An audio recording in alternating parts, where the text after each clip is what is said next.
할렐루야. 아멘. 오늘 아이들이 함께 예배하는데요. 아이들의 발달 심리학을 연구한 학자들에 의하면 어린 아이들에게는 많은 특징이 있지만 그 중에 하나가 뭐냐 하면 자기 중심적이다라는 것입니다.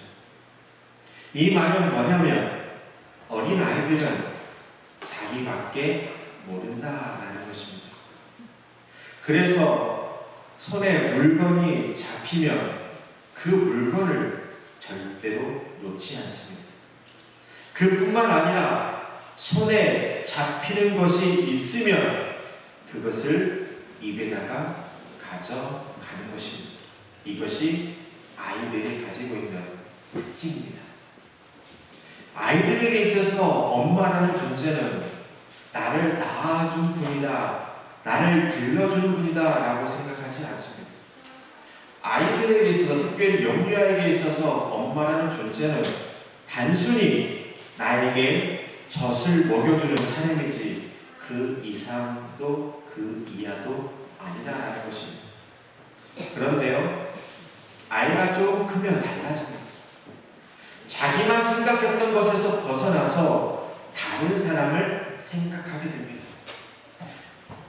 부모의 입장도 생각하게 되고 또한 함께 지내는 다른 사람의 입장도 생각하게 됩니다.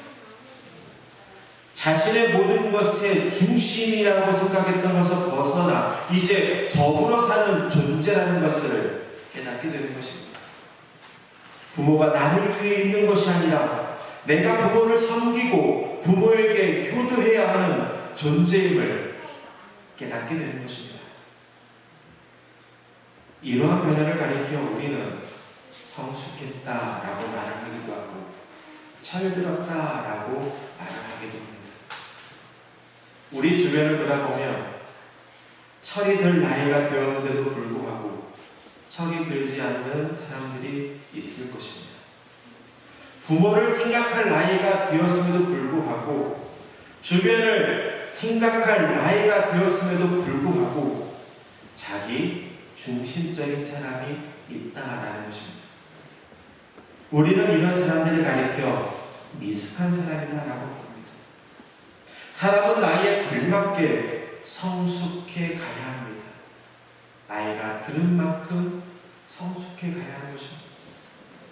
성숙과 미성숙의 문제는 인간의 삶의 문제뿐만 아니라 신앙에도 동일하게 적용할 수 있습니다. 예수를 처음 믿고 교회에 나올 때는 누구든지 미성숙한 사람입니다. 그래서 그는 어린아이와 같은 신앙을 가진 존재입니다. 처음에 말씀드린 것처럼 어린아이의 가지고 있는 특징은 뭐라고 했죠? 자기 중심적이다라고 말씀드렸죠. 처음에 교회에 나올 때는 어린아이가 신앙과 같아서 자기 중심적인 신앙을 가지고 있는 존재다라는 것입니다.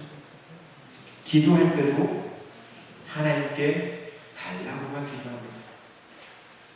미성숙한 그리스도인은 어떻게 하면 하나님을 기쁘시게 할 수 있을까? 이것보다는 어린아이와 같이 하나님은 나를 위해 존재하는 분이다 라고 생각한다라는 것입니다. 성숙한 그리스도는 좀 다릅니다.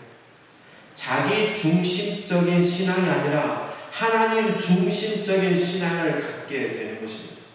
성숙한 그리스도인은 하나님께 달라고만 하는 것이 아니라 하나님을 위해서 내가 어떻게 살아야 하는지, 내가 어떻게 하면 하나님이 원하시는 삶을 살 수 있는지에 대해서 생각하며 그것을 이루기 위해서 삶을 살아가는 존재이다라는 것입니다. 다른 사람이 나에게 관심을 베풀어달라고 요구할 것이 아니라 내가 다른 사람에게 관심과 사랑을 베푸는 사람이야말로 성숙한 그리스도이다라고 말할 수 있습니다. 오늘 본문을 보면 신앙적으로나 그리고 인격적으로 성숙한 두 사람을 소개하고 있습니다. 한 사람은 에바브로디도이고 또 다른 한 사람은 사도 바울입니다. 오늘 이 시간 이 두 사람의 신앙을 통해서 성숙한 신앙이 무엇인지, 그리고 성숙한 그리스도인이 되기 위해서는 우리가 어떻게 해야 하는지를 말씀을 통해서 깨닫고 함께 은혜를 나누고자 합니다. 사도 바울은 지금 감옥에 갇혀있는 상태입니다. 오늘날 감옥은 인간의 기본권을 보장해주고 있습니다. 그래서 감옥에 가도 먹을 것을 주고 감옥에 가도 입을 것을 줍니다. 그래서 일을 할 수 있고 운동할 수 있고 그 안에서 생활할 수 있는 인간의 기본권을 지금은 보장해 줍니다. 그러나 옛날은 좀 달랐다고 합니다. 옛날에는 어땠냐면 갇힌 사람에게 옷이나 음식을 제공해 주며 보살펴 주지 않으면 그 사람은 감옥에서 살 수가 없다라는 것입니다. 먹을 것이 없고 입을 것이 없어서 감옥에서 살아갈 수가 없다는 것입니다. 그래서 감옥에 갇힌 사람을 위해 옥반하지 않은 사람이 필요했다는 것입니다. 바울이 지금 감옥에 갇혀있는 상태입니다. 로마의 감옥에 갇혀있는 상태였습니다. 그래서 이 바울의 옥반하지를 누가 했냐면 빌립보 교회에서 파송한 에바브로디도가 바울의 옥반하지를 했다는 것입니다. 사도 바울은 이 에바브로디도를 가리켜 나의 형제요, 나와 함께 수고한 자이며 함께 군사된 자요, 나를 돕는 자라고 표현을 하고 있습니다. 이 모든 말을 한마디로 정리하면 뭐냐면 에바브로디도는 바울의 동역자였다라는 것입니다. 바울은 자신의 옥반하지를 하는 에바브로디도의 일을 작은 일이라 생각하지 않았습니다. 오히려 바울은 이 에바브로디도의 일을 가리켜 그리스도인이다라고 말을 하고 있습니다. 감옥에 갇혀있는 자신을 돌보고 감옥에 갇혀있는 나를 위해 일하는 그 에바브로디도의 일을 그리스도인이다라고 말을 하고 있는 것입니다. 에바브로디도의 입장에서의 바울은 영적인 스승이며 그리고 영적인 지도자였습니다. 에바브로디도는 자신의 위치와 역할을 알았던 사람이었습니다. 그리고 빌립보 교회가 자신을 왜 바울에게 파송했는지를 그 목적을 온전히 알았던 사람이었습니다. 그래서 에바브로디도는 바울 곁에서 바울을 돕고 바울을 섬기는 일에 최선을 다한 것입니다. 주님의 일을 하는 데 있어서 바울과 에바브로디도는 동역자였습니다.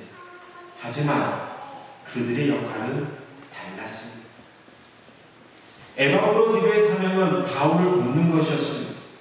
바울이 에바브로디도를 동역자로 여긴다고 해서 이 에바브로디도가 바울과 같은 일을 했다라고 하면 그것은 잘못된 생각이며 잘못된 일이었습니다. 오늘날 우리에게 에바브로디도와 같은 마음이 필요합니다. 교회는 목회자가 있고 평신도가 있습니다.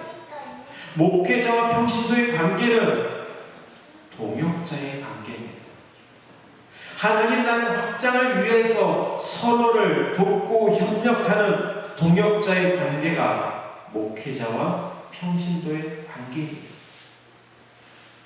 그러나 함께 동역한다고 해서 역할도 같은 것은 아니다라는 것입니다. 목회자는 목회자로서 해야 할 일이 있고 평신도는 평신도로서 해야 할 일이 있다라는 것입니다. 목회자가 해야 할 일은 이 목회 철학을 바탕으로 교회의 비전을 제시하고 교회의 방향을 설정하는 일입니다. 평신도가 해야 할 일은 뭐냐면 이 목회자가 설정한 비전과 그 방향을 잘 이룰 수 있도록 함께 돕는 역할이 평신도가 해야 할 역할이다라는 것입니다. 목회자가 해야 할 일을 평신도가 하려고 한다면 그것은 바람직하지 않습니다. 주님의 입장에서 볼 때에 우리는 주님의 일을 돕는 동역자입니다.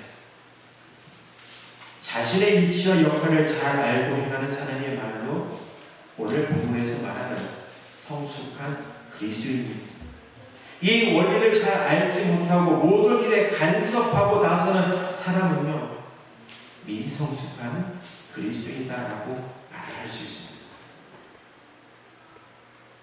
오늘 이곳에 드린 성령님 모두가 에바브로디도와처럼 우리에게 각자 주어진 사명이 있습니다. 이 사명을 잘 감당하여 성숙한 그리스도인이 되기를 원합니다. 그리고 에바브로디도와 같이 함께 동역하여 이 노아 방주 교회를 주님이 원하시는 교회로 만들어가는 성도들 되시기를 바랍니다. 에바브로디도는 그리스도 일을 위하여 죽기에 이르러 또 자신의 몸을 돌보지 않았습니다.